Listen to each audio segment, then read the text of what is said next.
So there's a Caitlin Clark story going around from 5 years ago, and people are literally saying that this is what was happening in the Fever, which is hilarious.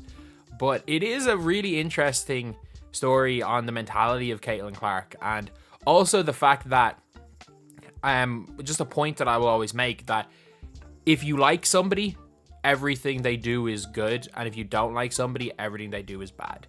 And I think this is a perfect thing that is, describes that.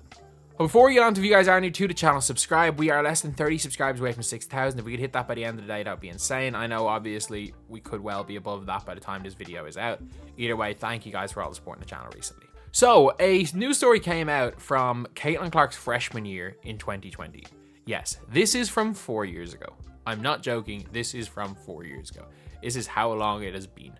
And the people that have been mentioned have been some of Caitlin Clark's best ever teammates, have been players that Caitlin Clark and them have been through everything together, and you can see they're some of they're unbelievably good friends. But it was basically a story of how when she got to Iowa, in practices, she would get extremely frustrated at teammates who were worse than her, and also would not pass the ball to some players, even if they were open. And you might be saying that that's just a bad teammate.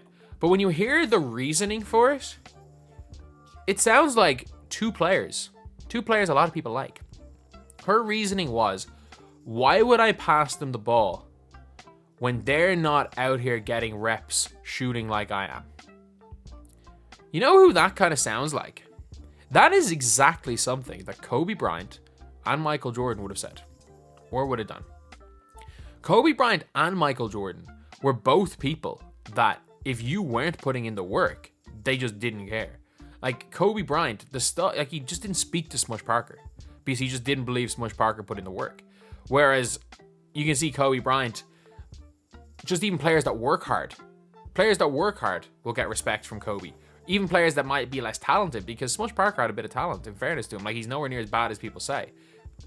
Whereas Kobe would have taken nothing less than that. Kobe would have called out teammates who didn't work hard. Kobe would have not passed someone the ball being like, why would I pass them the ball? I'm out here putting in the work. Why would I give them the ball and give them an opportunity to shoot when they're not putting in the work? That is what people would have called part of the Mamba mentality. But this news story comes out about Caitlin Clark and everyone's on her about it.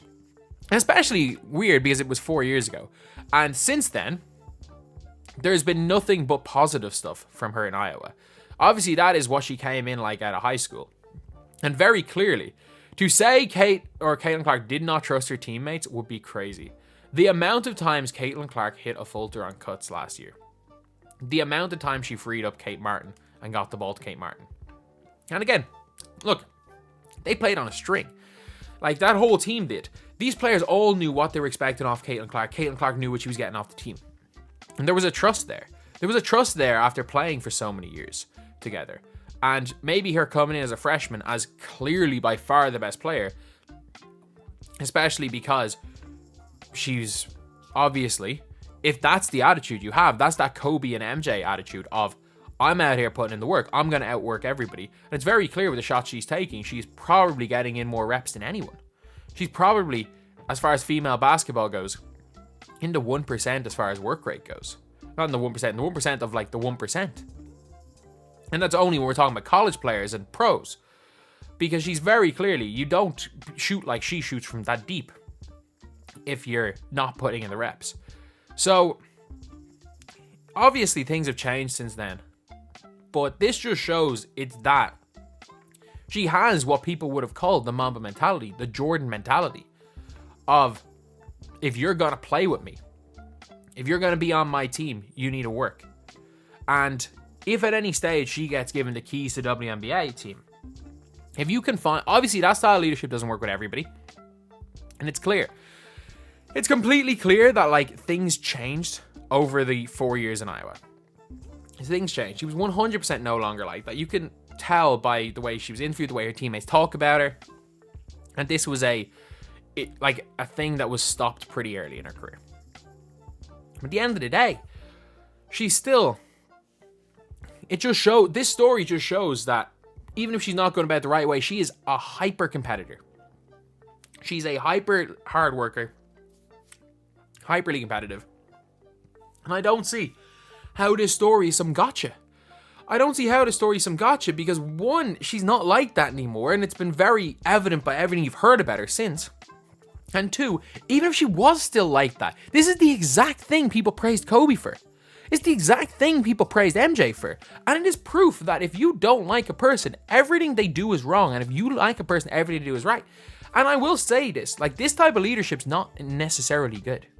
Like the Jimmy Butler style leadership, that did not work in Minnesota. That didn't work with Karl Anthony Towns. It didn't work with certain players. Whereas the Anthony Edwards style leadership of I'm defending my teammates no matter what seems to be getting the best out of these players. So different types of leaderships work better with different players. Like, you need a certain type of player. You need a certain type of team, certain types of players to play with the Jimmy Butler type leader. You do. Just like you need certain types of teams, certain types of players to play with other different styles of leadership. And that is the whole thing when it comes to leaders. Like, there are very few teams that would benefit in the year of 2024 from Michael Jordan style leadership. It would just be a bust up. I think in a lot of scenarios, if you put that type of mentality into somebody in 2024, like, it would cause more locker room issues than anything else. Whereas in the 90s, it was one of the big reasons why it propelled the team to being one of the greatest teams of all time. So I just think that we are all caught up in everything. And it's like, it's clutching for straws as well. Like, people are finding articles about Caitlin Clark from when she was 19 or 18 years old. And are like, oh, she's just the worst teammate. And people are literally taking a picture of like half the Fever team. It's like half the Fever team were on a boat. Clearly, the boat did not fit more people than that. Caitlin Clark had just picked up an ear injury, so clearly should not have been in water.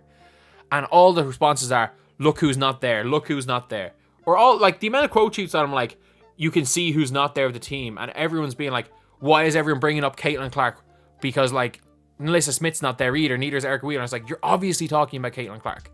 There are people that just don't like her. And I don't know why.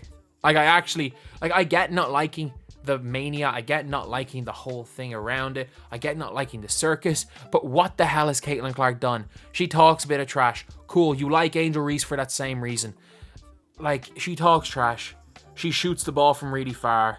She doesn't ever say the wrong thing in the media. She doesn't use social media, and she just wants to play basketball. What is there to dislike? She complains to refs. Cool. 90% of NBA players and WNBA players complain to refs. Maybe not as much, but 90% of players in the WNBA don't get hacked like she gets hacked.